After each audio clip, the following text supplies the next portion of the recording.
అదే RTV app వార్తల్ని క్షణాల్లో చదివే అవకాశం ఉంటుంది. ఒక న్యూస్ పేపర్, ఒక టెలివిజన్ ఛానల్ మీ చేతుల్లో ఎప్పుడూ ఉంటాయి.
జరిగిన అన్యాయం ఇంకొక వేరే వారికి కూడా ఇలాంటి జరగదని మేము కోరుకుంటాం.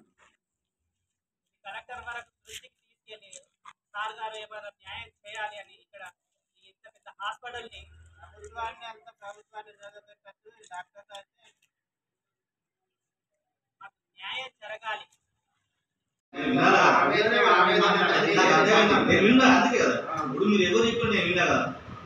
సరే మీరు కూడా మాట్లాడండి సార్. మిమ్మల్ని వాళ్ళని పిలిపించి మీరు కూడా ఇక్కడ మాట్లాడండి. మీరు కనుక్కోండి, ఇదే మాత్రం చేయకండి. మాకు ఇమ్మీడియట్లీగా మీ దగ్గర నుంచి రెస్పాన్స్ రావాలి.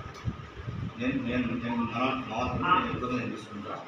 ఏదన్నా కూడా మీకు ఇబ్బంది ఉంటే మీరు మా పై ఆఫీసర్కి మీరు కంప్లైంట్ చేసుకోవచ్చు, ఫిర్యాదు చేసుకోవచ్చు. దాని మీద ఎంక్వైరీ ఉంటుంది. మేము కూడా సీరియస్గా తీసుకుంటాం. ఏదైనా సరే నెగ్లిజెన్స్ ఉంటే, నిర్లక్ష్యం ఉంటే యాక్షన్ తీసుకుంటూ ఉంటుంది. అంత ఈజీగా వదిలిపెట్టారు. నిర్లక్ష్యం ఈజీగా కంటికి కనిపించినట్టు చూపిస్తుంది సార్. స్కానింగ్ రిపోర్ట్ లేకుండా డెలివరీకి ఎవరు చేస్తారు? ఎంత పెద్ద సర్జన్ అయినా కూడా ఖచ్చితంగా స్కానింగ్ రిపోర్ట్ లేనిదైతే వాళ్ళు చేయరు.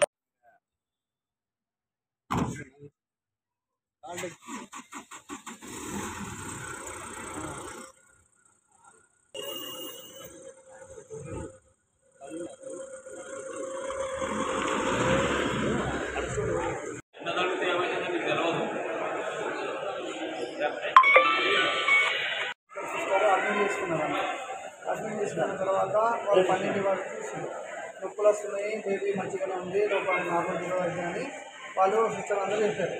తర్వాత మళ్ళీ కొంచెం పెయిన్ వచ్చిన తర్వాత వాళ్ళు ఇంకా నార్మల్ డెలివరీ అవ్వట్లేదు, మళ్ళీ టైం పడుతుంది, పెయిన్స్ తగ్గినాయి అని మళ్ళీ ఇక్కడనే పెట్టింది అబ్జర్వేషన్.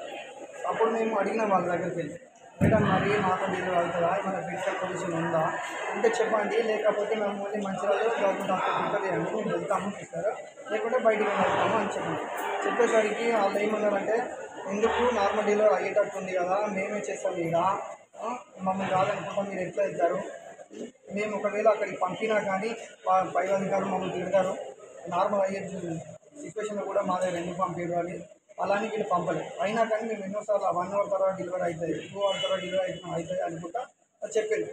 కొంచెం సమయాన్ని కేటాయించుకుంటా పోయారు. అయినా కానీ డెలివరీ కాలేదు. అయినప్పటికీ మేము ప్రతిసారి 4-5 సార్లు వెళ్ళి మేము ప్రతిసారి వెళ్ళి అడిగినాం, సిస్టర్ మరి పంపండి సిస్టర్, మమ్మల్ని గవర్నమెంట్ హాస్పిటల్ ప్రిఫర్ చేయండి, మీరు రాసిస్తే అక్కడ తీసుకుంటారు అంటే వాళ్ళు ఎందుకు మేము అక్కడ వెళ్ళాము, ఇక్కడ అయ్యేటట్టు ఉంది కాబట్టి మేము ఎందుకు ఇస్తాం ఇవ్వమన్నారు.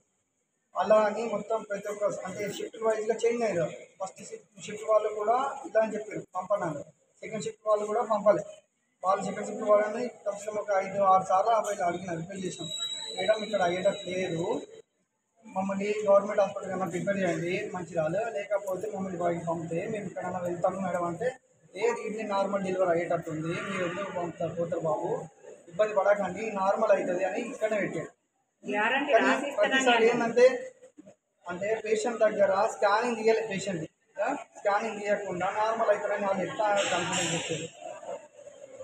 నార్మల్ జూన్లో తీసిన స్కానింగ్ రిపోర్ట్ని పట్టుకొని ఇప్పటికీ స్కానింగ్ లేకుండానే వీళ్ళు డెలివరీ కోసం ప్రయత్నించారు. కనీసం స్కానింగ్ రిపోర్ట్ లేకుండా ఈ జనరేషన్లో అయితే డెలివరీ చేయడం కష్టం. ఇంత పెద్ద డాక్టర్ అయినా కూడా డెలివరీ చేయాలి అని అంటే ఫస్ట్ స్కానింగ్ రిపోర్ట్ గురించి అడుగుతారు. వీళ్ళు స్కానింగ్ లేకుండా డెలివరీ చేస్తామని మమ్మల్ని టైం కిల్ చేసుకుంటూ ఫైనల్లీ బేబీని డెత్ అయ్యే సిచ్యువేషన్ తీసుకొచ్చారు. బాబు లేకుండా చేశారు. మార్నింగ్ 6కి తీసుకొచ్చిన బాబుని నైట్ 11 వరకు. మరిన్ని వీడియోస్ కోసం ఛానల్ ని సబ్స్క్రైబ్ చేయండి. లేటెస్ట్ అప్డేట్స్ కోసం వాట్సాప్ ఛానల్ ని ఫాలో చేయండి. అండ్ లింక్ డిస్క్రిప్షన్ లో ఉంది.